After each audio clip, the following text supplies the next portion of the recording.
Gaza पट्टी के अंदर अब तक 4 करोड़ किलोग्राम बम बरसाए जा चुके हैं।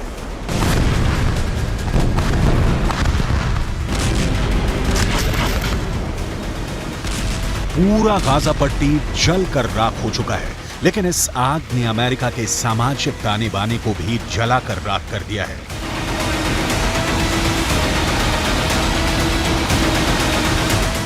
सात अक्टूबर के बाद, यानी जब हमास ने इजरायल पर आतंकवादी हमला किया, उसके बाद से लगातार अमेरिका के अंदर ऐसी खूनी वारदातें हो रही हैं, जिसमें शिकार कभी यहूदी हो रही हैं तो कभी फिलिस्तीनी। अमेरिका की आबादी 32 करोड़ 64 लाख है, लेकिन अमेरिका के अंदर आम लोगों के पास 40 करोड़ बंदूकें हैं। यानी अमेरिका में तकरीबन हर नागरिक के पास कम से कम एक बंदूक अवश्य है। और ऐसी स्थिति में अगर अमेरिका के अंदर सामाजिक सद्भाव बिगड़ रहा है, तो जो बाइडेन के लिए ये बहुत मुश्किल की घड़ी है। ताजा खबर अमेरिका के वर्लिंगटन से है, जहां पर एक अमेरिकी नागरिक ने 3 फिलिस्तीनियों को गोली मार दी है। इस घटना ने एक बार फिर अमेरिका में फिलिस्तीन बनाम गैर फिलिस्तीन तनाव को भड़का दिया है। वर्लिंगटन में एक अमेरिकी नागरिक ने हिशाम और अतानी, तहसीन अहमद और किन्नान अब्दुल हमीद पर वर्मोंट विश्वविद्यालय के पास हमला किया है। अमेरिका के राष्ट्रपति जो बाइडेन और उनके विदेश मंत्री एंटनी ब्लिंकन लगातार यहूदी पुजारियों, यहूदी नेताओं और मुस्लिम धर्मगुरुओं के संपर्क में हैं। वो लगातार शांति स्थापित करने की कोशिश कर रहे हैं और बयान भी जारी कर चुके हैं, लेकिन इसका कोई असर देखने को नहीं मिल रहा है। अमेरिका में किस तरह फिलिस्तीनियों को गोलियों की बौछार का सामना करना पड़ा है, आपको आगे बताने वाले हैं। लेकिन सबसे पहले आपको अमेरिका के हालिया घटनाओं का पूरा विवरण देते हैं, जिससे ये साफ हो जाता है कि अमेरिका भी अब गाजा की आंच से बच नहीं पा रहा है। ये तस्वीरें अमेरिका की ही हैं, जहां पर एक 6 साल के फिलिस्तीनी बच्चे का नमाज़े जनाजा पढ़ा जा रहा है। ये 6 साल का बच्चा एक अमेरिका के नागरिक के यहाँ किराए पर अपनी मां के साथ रह रहा था, लेकिन इस बच्चे को 71 साल के एक बुजुर्ग ने चाकू से 26 वार करके मार डाला। इस बच्चे के परिवारजनों ने रोते हुए अमेरिका की सरकार से प्रार्थना की है कि जो युद्ध गाजा के अंदर चल रहा है, उसको अमेरिका में शिफ्ट ना किया जाए।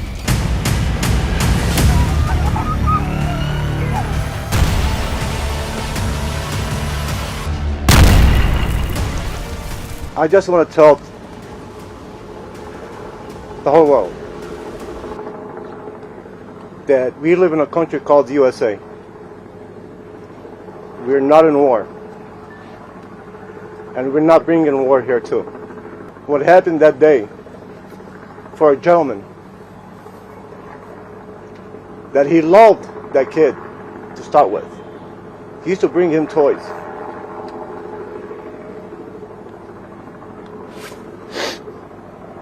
Now I want to ask anybody here, a 71-year-old man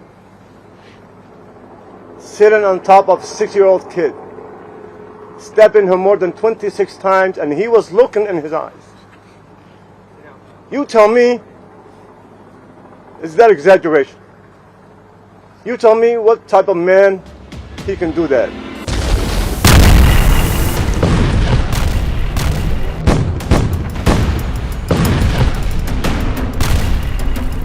इस तरह के वाद विवाद का बहुत बुरा असर इस वक्त अमेरिका के ऊपर पड़ रहा है।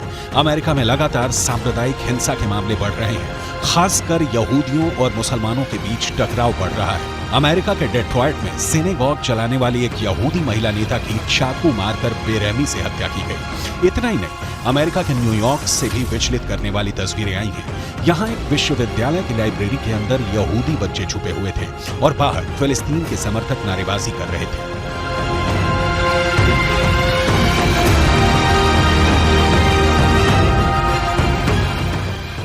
अमेरिका के वॉशिंगटन में फिलिस्तीन समर्थक प्रदर्शन के दौरान एक महिला को ऐसा पोस्टर लिए दिखाया गया, जिसमें यहूदियों को पूरी तरह से समाप्त करने जैसा संदेश दिया गया था। अमेरिका के अंदर लगातार हो रहा कत्लेआम और एक दूसरे के खून के प्यासे नजर आ रहे लोग ये बताने के लिए काफी हैं कि अमेरिका किस तरह तलवार की धार पर चल रहा है। वर्लिंगटन का केस अपने आप में बहुत चौंकाने वाला है। जिस वक्त इन तीनों फिलिस्तीनियों को गोली मारी गई, ये तीनों अरबी बोल रहे थे और इनमें से 2 ने फिलिस्तीनी काफिया पहना हुआ था। फिलिस्तीनी काफिया एक ऐसा कपड़ा होता है जो गले पर पहना जाता है और इसमें चिक होते हैं। फिलिस्तीन का आंदोलन करने वाले बड़े नेता यासिर अराफात अक्सर फिलिस्तीनी काफिया पहनते थे और ये फिलिस्तीनी काफिया एक तरह से यासिर अराफात की पहचान बन गया था।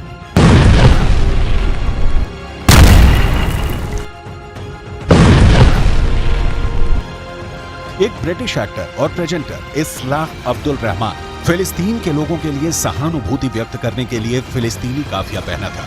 ठीक ऐसा ही काफिया 2 फिलिस्तीनियों ने भी पहना हुआ था जिन पर गोलियां चली हैं। इसका मतलब साफ है कि गोली मारने वाले शख्स अमेरिका के नागरिक जेसन जे ईटन ने ये जानते हुए इन्हें गोली मारी कि ये फिलिस्तीन लिस्ट एनी मूल के नागरिक हैं। We have a lot more to do, however. Even with this arrest, we are still working. There is more investigation to be done, and that includes trying to determine motive. We still do not know as much as we want to know. But I would urge the public and you in the media to avoid making conclusions based on statements from people who know even less than we currently do. We are working hard to find out this information, and we are nowhere near the end of this investigation. Jason J Eaton को गिरफ्तार कर लिया गया है और उन पर case चलाया जा रहा है। अमेरिका की पुलिस लगातार जेसन जो ईटन के बैकग्राउंड को तलाश रही है।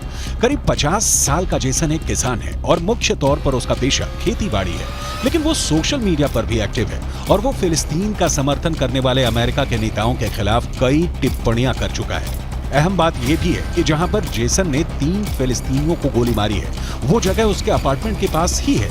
जहां ये तीनों फिलिस्तीनी पढ़ते हैं, वो जगह भी अपार्टमेंट के पास है।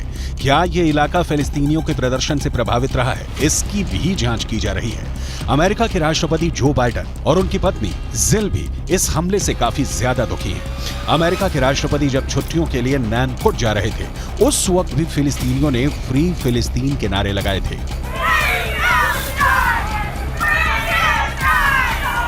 व्हाइट हाउस ने एक बयान जारी कर इस घटना को अमेरिका के लिए दुखद बताया है।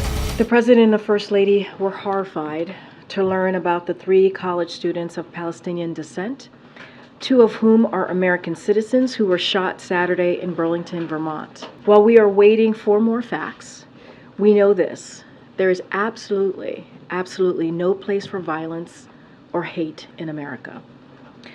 No person should worry about being targeted while going about their daily lives.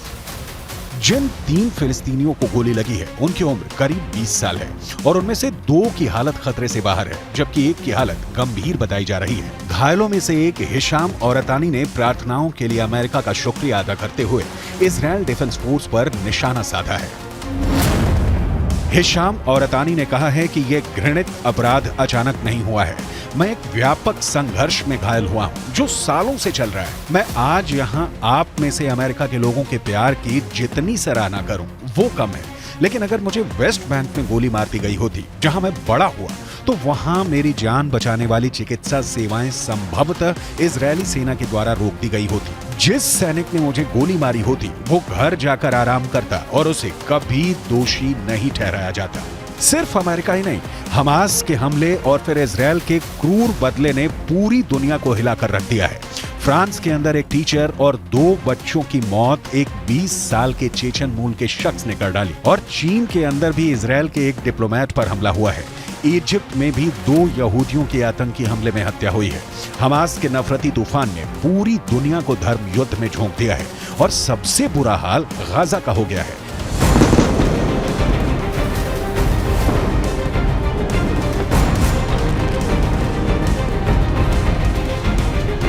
अगर इस आग को नहीं बुझाया गया तो पूरी दुनिया के कई देश इसकी चपेट में आ सकते हैं।